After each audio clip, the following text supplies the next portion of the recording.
Llamamos escatón al suceso apocalíptico ocurrido a finales del siglo XXI que provocó la caída de la civilización tal y como se entendía hasta ese momento.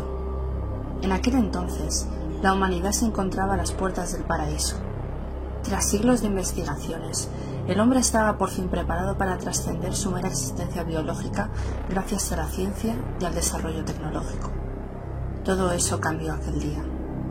El escatón consistió en el impacto sobre la superficie terrestre de un enjambre de asteroides de gran tamaño, que provocaron cambios radicales en la orografía y el clima del planeta. Hasta donde sabemos, los asteroides cayeron principalmente sobre el continente europeo, siendo África afectada solo de forma colateral. El brutal impacto produjo drásticos y rápidos cambios sobre la faz del continente. Las placas tectónicas fueron sacudidas violentamente, los volcanes estallaron, los terremotos y maremotos arrasaron ciudades enteras. El cielo, engullido por el polvo y la ceniza provocados por la caída de los asteroides, ocultó el sol durante generaciones enteras. 10.000 años de civilización fueron vaporizados en un solo día. Pero ahí no terminó el escatón. Los casquetes polares empezaron a extenderse sobre el norte del continente y el clima cambió bruscamente, imponiendo una edad del hielo sobre Europa. Mientras tanto, en África, la situación era justo la contraria. Sus vientos impidieron que el polvo llegase al continente, y el cambio de esos mismos vientos trajo lluvias torrenciales sobre lo que no hace mucho habían sido desiertos. Mientras Europa entraba en una época de frío y oscuridad, el norte de África renacía convertido en un nuevo vergel.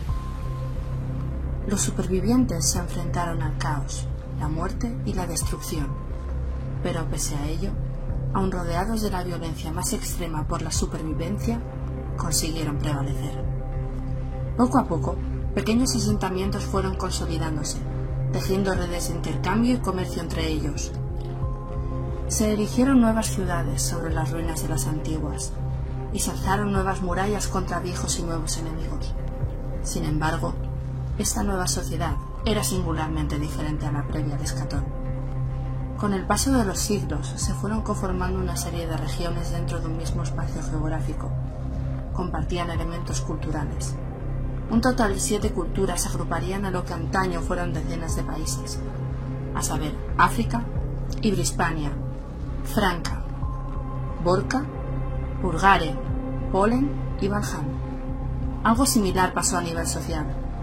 Por encima de la mayoría de asentamientos, ciudades y pequeños territorios que se iban conformando, surgieron una serie de grupos de gran poder que con el paso del tiempo terminarían por definir el nuevo pulso social del mundo. Estos grupos, con intereses supraterritoriales en la mayoría de los casos, de marcados principios y filosofías, y con tácticas y finalidades diferentes, son el nuevo y verdadero motor del mundo. Tras 500 años de desarrollo en las más difíciles condiciones, un nuevo tipo de sociedad se ha abierto paso sobre las ruinas de la antigua civilización europea.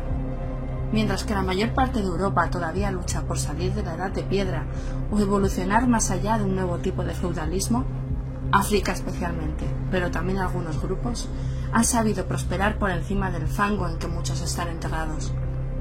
Enormes diferencias sociales, culturales y sobre todo tecnológicas separan a poblaciones repartidas en lo que es un espacio geográfico cerrado, entre el océano Atlántico y las barreras naturales del este.